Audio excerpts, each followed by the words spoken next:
You seriously kicked my sister out? Over a joke? Those were the first words that came out of my mouth that night. The second they left my lips, I regretted them. Not because they were untrue, but because they sounded defensive, small, like I was siding with the wrong person.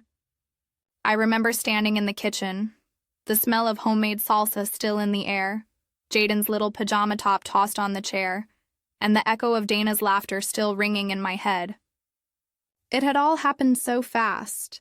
One moment we were finishing dinner, laughing about Jaden's drawings, and the next, Kevin was standing up, telling my sister to leave our house.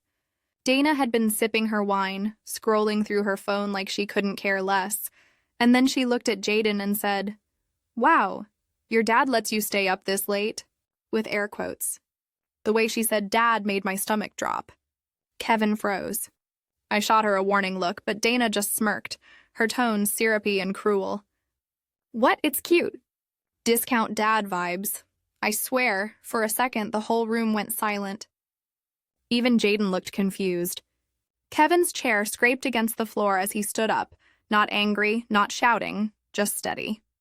"All right, you can leave," he said, voice low and calm. Dana blinked like she thought he was joking, then laughed that fake laugh she always used when she wanted control back. "You're not serious," she said, turning to me. "Qley, you're really okay with this?" I didn't answer. Maybe I couldn't. Maybe part of me thought he was overreacting.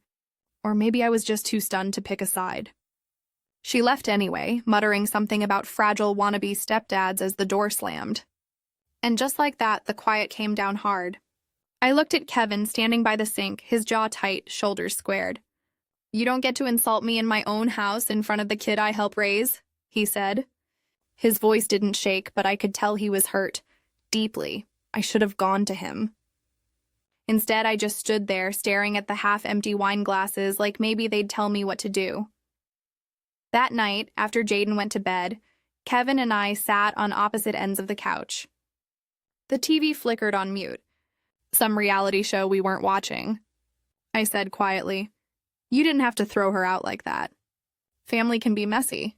He turned to me, eyes dark and tired. "She's not my family, and even if she was, I'm not going to let anyone disrespect me in front of a 6-year-old. I didn't respond. I didn't know how. He went to the kitchen, rinsed the plates, loaded the dishwasher one by one. That's Kevin's thing. When he's hurt, he cleans. When he's angry, he organizes. When he's disappointed, he goes quiet. The next morning, my mom called. She always knows when something's off. Dana said dinner was eventful, she started. Her tone dipped in that kind of sweetness that means judgment is coming. I told her what happened. She sighed and said, "Well, you know how blunt Dana can be. Kevin didn't need to overreact. He's helping, after all. Helping." That word stayed with me all day. Helping. As if Kevin's been some temporary volunteer in our lives instead of the man who's been there every morning for 3 years. He's the one who packs Jaden's lunches, the one who shows up to soccer games, who knows Jaden's teacher's name by heart. But still, in my mother's eyes, and maybe in mine too, he wasn't Dad. He was someone filling in until the real thing came along. I hated myself for even thinking that, but it was there, deep down. I met Kevin when Jaden was 3. He was patient with me when I wasn't easy to love, gentle with a kid who didn't let anyone new get close. He never tried to take the title of Dad, he just showed up. He earned Jaden's trust one Lego tower at a time. That's why the discount dad comment hit so deep. It wasn't just an insult. It was a wound ripped open in front of everyone. After that night, things between us turned cold. Kevin didn't stop doing the things that made him who he was. He still cooked, still fixed things, still helped with homework, but the lightness was gone. He talked less, laughed less, and our conversations turned into quick exchanges about groceries and schedules. No warmth, no connection. I knew I'd hurt him, not by what I said, but by what I didn't say. Then came Jaden's birthday. Sky Zone, Spider-Man cake, pizza, balloons. I wanted it to be perfect, so I invited everyone. My parents, some neighbors, and yes, Dana. I told myself I was being mature, that keeping peace was better than holding grudges. But truthfully, I was scared of more silence. Kevin didn't fight me on it. He just said, "Whatever you think's best." That should have been my warning. When Dana walked in, it felt like déjà vu. Sunglasses indoors, boutique gift bag, that smirk she always wore like a weapon. Jaden ran to her, thrilled. And before I could even breathe, she said, "You've gotten so big. Must be all that Costco pizza and screen time." My stomach dropped again. I looked at Kevin, whose face didn't move an inch. Calm, restrained, but I could see it, the flicker of pain behind his eyes. He said evenly, "Okay, Dana, I'm going to stop you right there. This is Jaden's day, not your roast session." Dana fake laughed like he was the problem. Parents turned. Kids stared. And I just stood by the snack table pretending not to see, pretending I wasn't dying inside. That's the thing no one tells you about conflict. It's not always about who's right. Sometimes it's about who's brave enough to speak when you aren't. Kevin was. I wasn't, and I hated that about myself. Later, when he gave a short speech before cutting the cake, saying how much he loved being part of Jaden's life, Dana interrupted again, loud enough for everyone to hear. Wait, happiest 3 years, right? Let's not pretend biology's involved." I didn't even react. I couldn't, I just froze. Everyone went silent. The room's air turned heavy. Kevin set down the knife, turned away, and walked out. He didn't yell, didn't make a scene, just left. I wanted to chase after him. But instead I stayed. I stayed because Jaden was looking at me with wide, confused eyes. And I didn't know how to explain to a 6-year-old that the adults who were supposed to love each other were slowly breaking apart. When we got home later, the house was dark except for one lamp in the living room. Kevin was sitting on the couch, his hands clasped together, staring at the floor. I sat down beside him and whispered, "She was out of line." He nodded but didn't look at me. "But you leaving like that?" I started. He raised his head, his voice soft but sharp enough to cut through me. "I've been the stable one in that kid's life for 3 years. Qley, your sister calls me a temp worker to my face. And you let her." I tried to explain how I didn't want to make things worse, how Dana was always dramatic, how I was just trying to keep peace. But he said it. The one thing I'd been avoiding. "You're not his dad. Kevin, you keep acting like you are, and it's complicated." The second I said it, I wished I could pull the words back out of the air. His face changed, not angry, just hurt in a way I'd never seen. He didn't argue. He just said, "Cool," got up, and walked into the guest room. That night, the silence in our apartment felt louder than any argument. And for the first time in a long time, I didn't feel like a mother or a partner. I just felt like a coward watching everything I love unravel because I was too afraid to speak up. The next morning, Kevin's side of the bed was empty. Not just empty, cold. He'd always been an early riser, but this time I knew it wasn't about breakfast or work.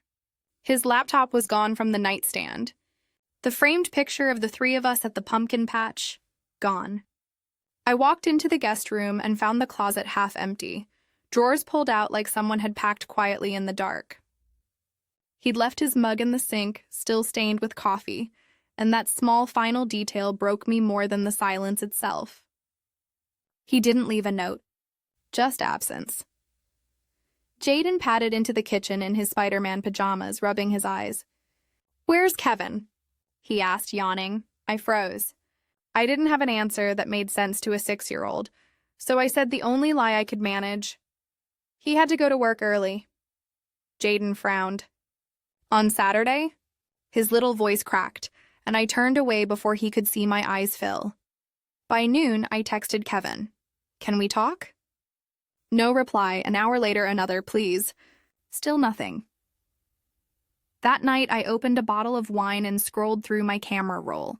The photos of birthday parties, camping trips, quiet Sunday mornings when Jaden would crawl between us to watch cartoons. Kevin's smile was always steady, patient. The kind of warmth that felt like home until I realized I'd let someone else make it feel temporary.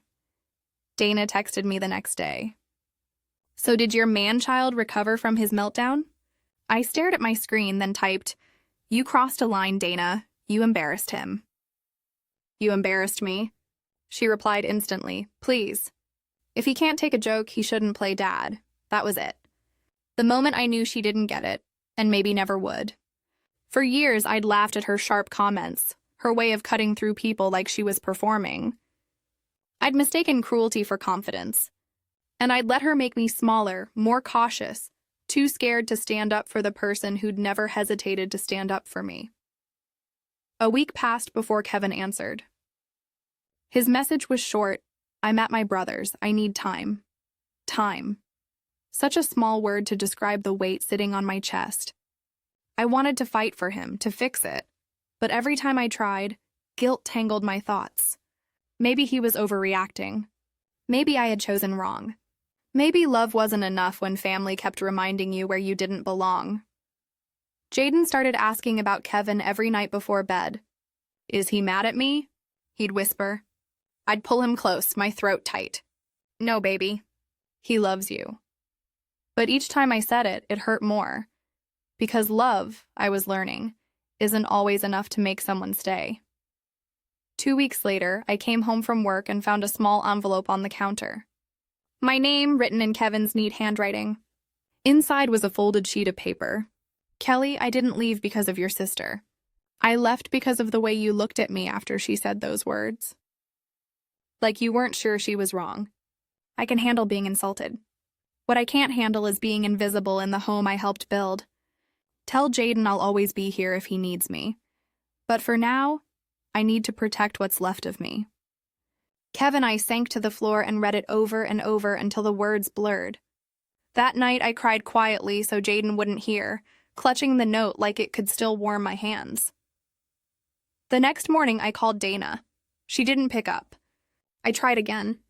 The third time, she finally answered with her usual drawl. You're really not over this yet? I didn't yell.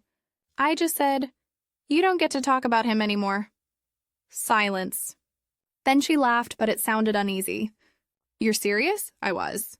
For the first time in years, I was. He was family, I said. More than you've ever tried to be. When I hung up, I expected to feel relief. Instead, I felt hollow. Like cutting her out had cost me something I couldn't name, but also freed something I'd been afraid to claim. A few nights later, I was putting Jaden to bed when he handed me a drawing. It was of the three of us, me, him, and Kevin. Underneath, he'd written in shaky letters, my family. I asked, what made you draw this? He shrugged. Because he's still my Kevin. I smiled through the ache. Kids understand more than we give them credit for. The next weekend, Kevin came by to drop off some of Jaden's stuff he'd left at his place. We talked on the porch, awkward at first. He looked tired but calm. I didn't mean to make you choose, he said. I shook my head. You didn't. I just didn't choose soon enough. He looked at me for a long time, like he was searching for the person he used to know. I miss him, I whispered. Kevin nodded. Me too. There wasn't a big reunion. No sweeping apology scene like in the movies. Just two people standing on a porch, quietly admitting the truth, that love needs respect to survive. And silence can kill it faster than anger ever could. That night, after he left, I sat in the quiet and realized something. I'd been waiting for someone else to validate what Kevin already earned. But family isn't about blood or titles. It's about showing up when it's hard and defending the people who show up for you. I don't know what happens next. Maybe we'll find our way back to each other. Maybe not. But I do know one thing. I'll never let anyone make him feel like a discount version of anything ever again. Because he wasn't a placeholder. He was home. And I was the one who forgot that. 3 months passed before I saw Kevin again. Not in photos, not through texts, not by accident, just gone from the edges of our daily rhythm. I tried to keep life moving for Jaden, morning cereal, bedtime stories, weekend park trips. But every space still carried traces of him. The way the spice rack was organized. The playlist he'd made for cooking nights. The dent in the couch cushion where he always sat with Jaden to watch Bluey. It's strange how quiet can grow into a second presence, like a ghost that rearranges itself around your routines. At first, I kept waiting for him to walk back through the door. Then I stopped expecting it. That's when the missing turned into understanding. One morning, Jaden came home from school holding a flyer. "Mom, can Kevin come to the Father's Day program?" he asked, eyes bright. My heart clenched. The event was a week away. Crafts, speeches, those tiny paper ties they make out of construction paper. I wanted to say yes instantly, but I hadn't talked to Kevin in months, not since that porch conversation. That night, I sat at my desk, drafted a text, deleted it, wrote it again. Finally, I hit send. "Hey, Jaden has a Father's Day event at school next week. He'd really love you to be there. No pressure. Just wanted you to know you're wanted." He didn't reply right away. 2 days later, a message came through. "Thanks for letting me know. I'll be there." Simple. No punctuation, but somehow it carried the same steady warmth I'd missed. When the day came, I dressed Jaden in a little button-up and sat with the other parents in the cafeteria. The air smelled like glue sticks and apple juice. Then Kevin walked in. My breath caught. He looked the same and completely different at once. Clean-shaven, calm, maybe lighter somehow.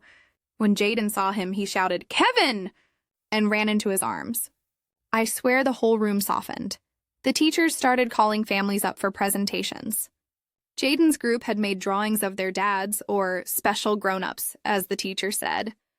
When it was his turn, he held up his crayon drawing proudly. It was the three of us again, me, Kevin, and him, but this time there was a small heart above our heads, and under it he'd written, "My family, always." There was a beat of silence before people clapped. Kevin looked at me across the room, eyes glassy but smiling. I couldn't look away. After the event, we stood in the parking lot, the late afternoon light washing everything gold. Jaden was buckled in the car, humming softly. "It was just us." I said, "You didn't have to come." "But I'm really glad you did," he nodded. "I almost didn't." Then quietly, "Didn't think I could handle seeing what I lost." I took a breath. "You didn't lose us, Kevin. You lost my voice when I should have used it." He studied me for a long second. "You don't have to—" "I do," I interrupted. "I'm sorry. Not just for that night, but for making you doubt your place in this family. I was raised to think family is blood. But Jaden doesn't care about DNA. He cares about who's there when he wakes up scared at 2 a.m. That's you." He looked down, smiled faintly, that half smile I used to fall for without realizing it. "You really mean that?" "I do. I should have said it sooner." He nodded slowly, then said, "You know, I kept waiting for an apology. But I realized what I really wanted was proof that it mattered." "It does," I whispered. We stood there in silence for a moment.